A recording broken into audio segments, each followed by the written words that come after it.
Hello, bronies and Pegasisters of the internet. I am LT Limelight, and welcome to part 2 of the Lauren Faust Trilogy. This time around, I'll be looking at the third and final episode with Lauren Faust's writing credit, The Ticketmaster. Let's go, Six Senses System! Yeah!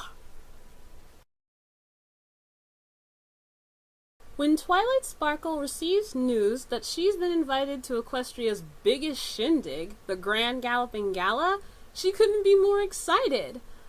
Unfortunately, neither could her 5 friends, since they all want to go to the gala too.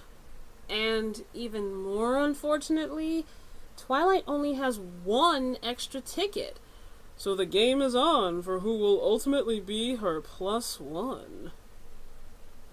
Recognize this premise? I certainly do. I've seen it done at least 4 times in cartoons I grew up with. There's too many friends and not enough perks. So a kissing up contest commences, the friend with the perk to give away has to make a choice, and it ultimately wraps up with a big fat cop-out at the end, with either everyone being happy or no one being happy. It's a very safe premise, and almost nothing was thrown into it to mix it up. But is this episode a forgettable dud? Absolutely not! The bare bones are bare, but the execution had more than enough to keep me watching. As for the details of why that is, stay tuned until Taste and Touch. I'm just gonna come right out and say it. I have a fascination with the walk cycles of these characters, and this episode was where I first discovered it. I don't know what compels me to stare, but I do. Oh! Whoa! Other eye candy! The fantasy sequence of rarity? Yeah! It plays out like you're reading her daydream in a fairy tale book, with every slow motion frame looking like the turn of a page.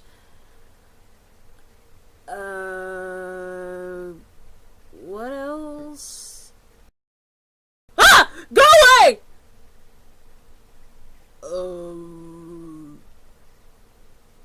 The expressiveness of the ponies? Every character's excitement for the gala was shown in a unique way. Expressions weren't just being recolored for each pony, but unique to each character, which I can totally appreciate. Ah! I will not be drawn in again!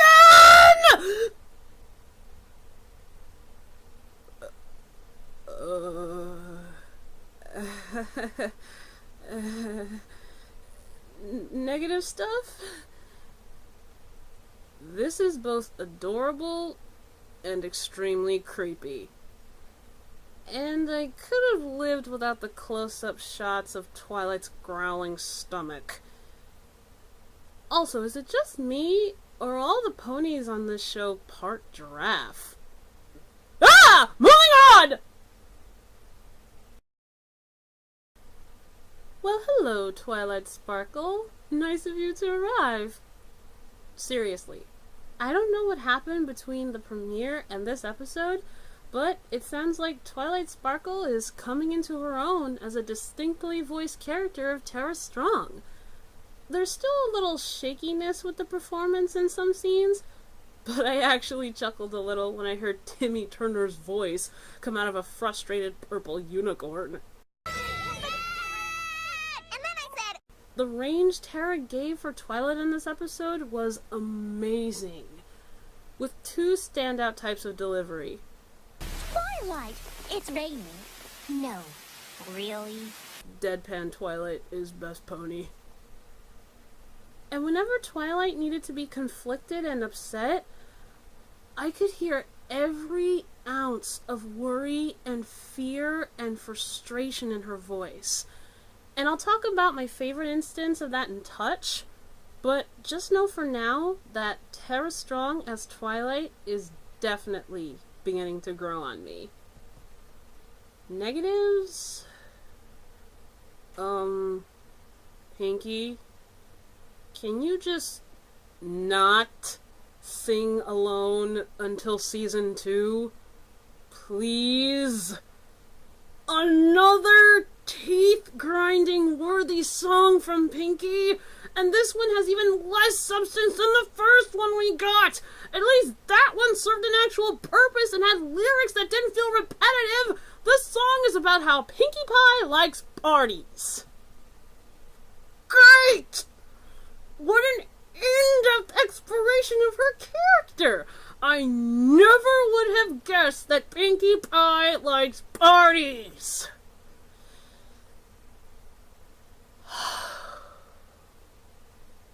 At least it was short.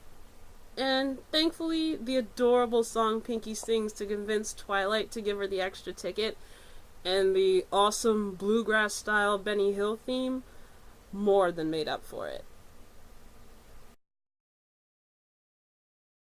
Oh, sweet Luna above! Where do I start? The subtlety of the remaining 5. Rainbow Dash, what are you doing? What do you mean? I just saw the smartest, most generous pony about to get rained on. After all, we are the best of friends, are we not? I got apple pie, apple fritters, apple tarts, apple dumplings, apple crisp, apple crumblers, and apple brown Betty. The dessert, not my Annie. What do you say there, best friend? I bet if I throw a super duper fun party, Pinky. she'll give her extra ticket to the gala to me.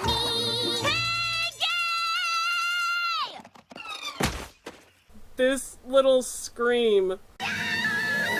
The Benny Hill chase sequence. We're gonna... The guest appearance from Timmy Turner. And then I said, Rainbow Dash was totally not stalking Twilight. Rainbow Dash, were you following me? no, I mean yes, I mean maybe. Hoof wrestling! Fluttershy fails at lying! You're not doing this for the ticket, are you? Oh no, I'm doing this because you're my very best friend. Right, Angel? Oh, yes, we are just doing this for the ticket. So, if you haven't guessed yet, where this episode lacks in the story premise department, it makes up for in the absolute hilarity of its execution. The comedy of this episode is top notch in my opinion, and the main reason why I returned to this episode. The only joke that I didn't like? This one. Yes! That means the ticket is mine! I got the ticket! I got the ticket! Rainbow Dash?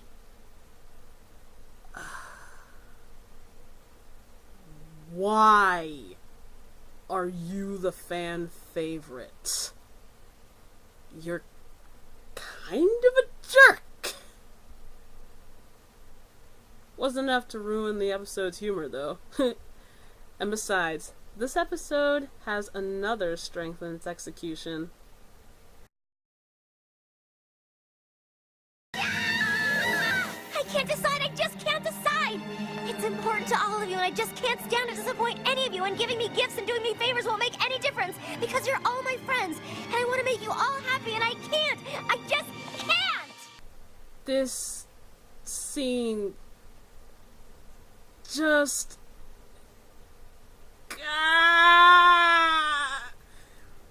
My emotional investment lay in two aspects of the episode.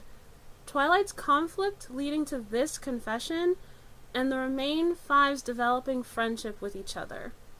When Twilight finally cracks under the pressure and confesses to her friends that she can't choose between them, I can't help but really feel for her. This inner conflict, when it comes to a head, was one of the emotional cruxes of the episode, and an aspect that I continue to thoroughly enjoy. As for the development of the Remain Five's friendship, I mention it because it was their actions that clued me into something.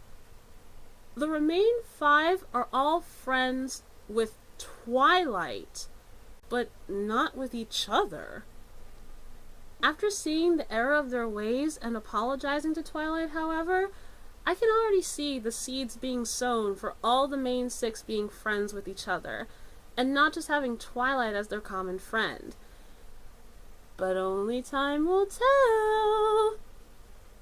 But for now, these ponies, they've touched my heart.